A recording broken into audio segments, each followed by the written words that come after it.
On today's Head of the Senior Class, we meet up with a celebrated author to discuss both the literary life and the rewards of our lifelong friendship. Hi, I'm Dan Frischman.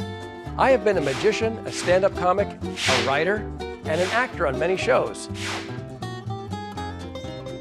Now I've become something completely different. A senior citizen. Join us as we explore the ins and outs of senior life. We'll cover health, hobbies, and major topics like, where did I put my keys? Oh. Come along as I make my way to the head of the senior class.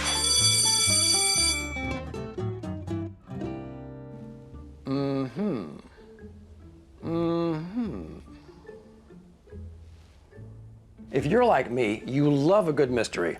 Just like my lifelong friend Alan Gordon, a fellow senior who writes mystery novels for a living, in addition to his day job as a public defender in New York.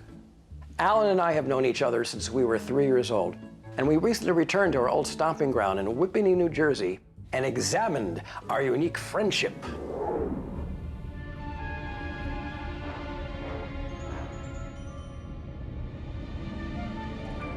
I am pretty certain that this spot right about here is where we met.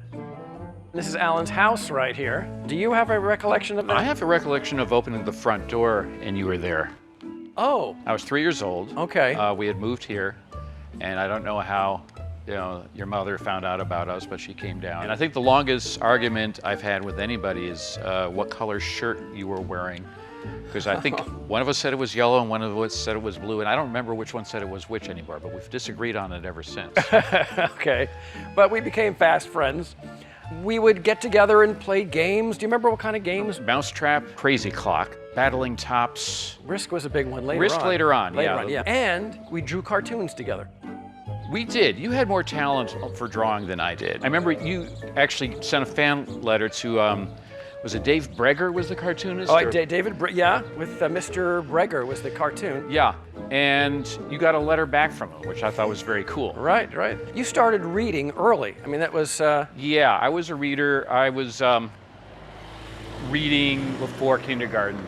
And I remember when we got to first grade, they were dividing up into reading groups. And the books were Tip and Mitten, and Jack and Janet were the first three. And Lisa Taylor and I both went through all three of those books just right the first day because they were very short and very simple. And that kind of instilled your lifelong love of reading. Definitely. Oh, yeah. I was reading a huge amount. They actually had a little feature on me in the Salem Drive newspaper. Like, Alan Gordon read 200 books. I remember the picture with you, like with the books and like exactly. This. Yeah, exactly. And that kind of cemented your reputation as a nerd. Yes, unfortunately, yeah. Scarred for life. Yes. Still am. Now, that brings me to a question I've been wanting to ask you for many years. When you got the part on the head of the class playing Arvid, you were playing a math nerd who wore glasses. Right. And I'm thinking, I was a math nerd who wore glasses. And I was wondering, and I was always afraid to ask you this, if you ever base any part of that on me. I'm going to go with no. Okay, good. Yeah. Because I'd hate to think that's what I was like. No, not at all. I had my own special brand of nerdiness. As we strolled by the three houses that separated the place where we met and the place where we spent the majority of our childhood playtime, I came to a bold decision. Now we are standing in front of the house that I grew up in. I'm going to knock on my door and see if anybody's home. Welcome to your old home. Oh, thank you so much for letting us in. Guys. This was our living room, and I used to stand here and practice my stand-up, and this was the room you really didn't go in because it had all the formal couches and such. Alan and I are going to go up to my old bedroom where we spent many hours playing. A lot of gin rummy. Yeah. It is still very teeny, and I loved it. Even when my brothers moved out and they have bigger rooms, I still wanted to stay here. I just loved the room. My father built me a desk here that was really a door on a bookcase. And he put up a door mirror so I could practice my magic tricks. And one thing I learned the hard way was when I was playing cards with you was not to sit with my back to the mirror. Which you got me to do several times before I figured that one out. Yeah, you found out. You found me out. The basement. Much nicer. Yes, watch your head. When we lived here, it was all just cement floors and cement block walls. And actually, it felt bigger when I was little. Well, we were little. I guess also because we were little. With thanks to Jackie for assisting our investigation, Alan and I set off to retrace the route we trekked together nearly every weekday of our younger lives. This is where it all started. Our elementary school, Salem Drive. My mother taught second grade for 32 years in one of those very classrooms. I remember her coming into our class and giving you a kiss in front of everybody, which embarrassed you. Yeah, it certainly did. But I felt special that Mom was at our school. Yeah. And it helped me toward becoming the mama's boy. A wonderful woman. That I was, thank you.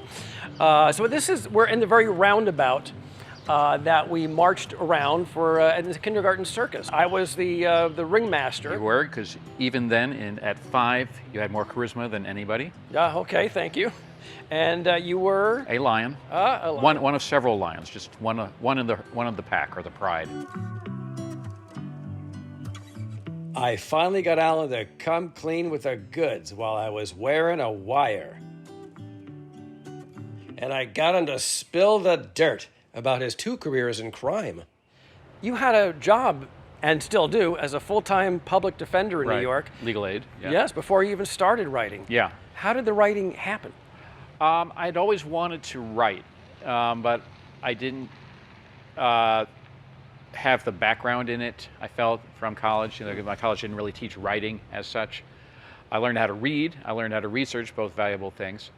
And I got also pragmatic and decided to go to law school, and then got the job. But I did a lot of whining in my 20s. I'm not writing. And long-suffering Judy, my wife, gave me for my 30th birthday present. It was a bunch of writer's guidelines to different magazines, a box of the jumbo paper clips, and a box of 9x12 manila envelopes. Okay. So that was the shut up and do it already present. Nice. And that kind of unlocked the whatever was holding me back from doing it, and I started writing.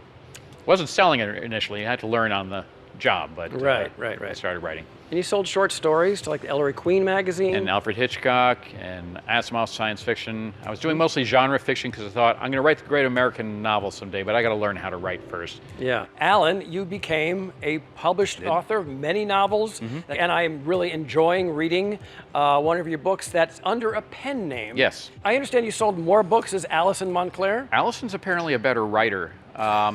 Also part of it is that when I was using the pseudonym, I couldn't go out and publicize it.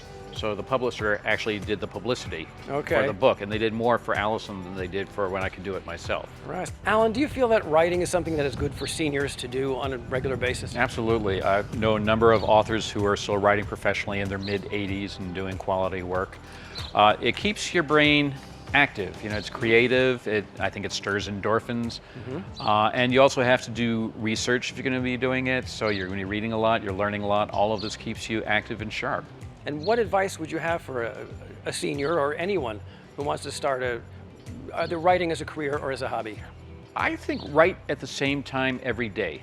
Because if you do it every day, you're training your brain to expect to do it. You get into that habit. And the more you do it, the better you get as well. And so my investigation came to an end. There was just one last stop we had to make. Well, here's the Whippany River that has been here for centuries and powered many of the Whippany mills. Which brings me to a segue of the power of friendship. Maybe a little awkwardly, but it's our power of friendship that's brought us here today.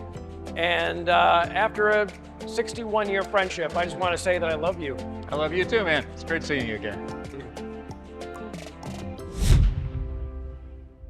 Sherlock Holmes once said, when you have eliminated the impossible, whatever remains, however improbable, must be the truth. The truth we uncover today is that if you keep working at your passion like Alan Gordon did with his writing, you can find success at any age. We've also learned that many of life's mysteries are more fun to solve if you have a lifelong friend to share them with. Thanks for joining us. That's class.